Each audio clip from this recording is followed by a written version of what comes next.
A ground is in the form of circle. So நமக்கு என்னது ground வந்து ஒரு சர்க்கிளா இருக்கு அப்படின்னு சொல்றாங்க. Whose diameter, இப்போ இந்த சர்க்கிளோட diameter எவ்வளவு இருக்குன்னு சொல்றாங்கன்னா 350 meter.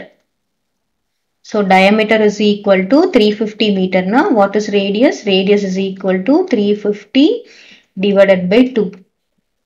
இப்போ என்ன வரும் cancel பண்ணினோம்னா 1 2 2 1 2 2 remainder 1 7 2 are 14.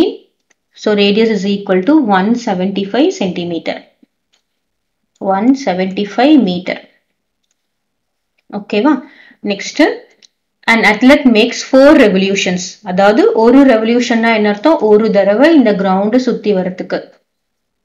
ஒரு தடவை கிரவுண்ட் சுத்தி வந்தா 1 revolution is equal to என்னது circumference. 1 revolution. 1 revolution is equal to circumference. Circumference of the ground. So that is equal to another 2 pi r. When over 2 into 22 by 7 into 175.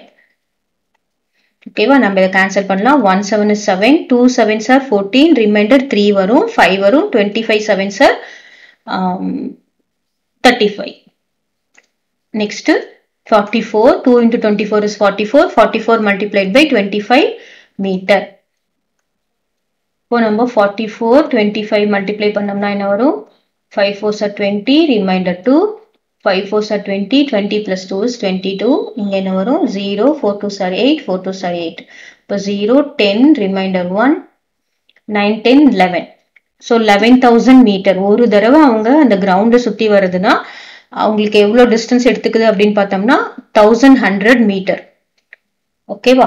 So நமக்கு என்ன கேட்டிருக்காங்க? 4 revolution.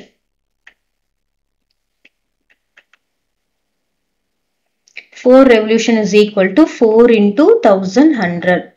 That is equal to என்னது 4400 metre.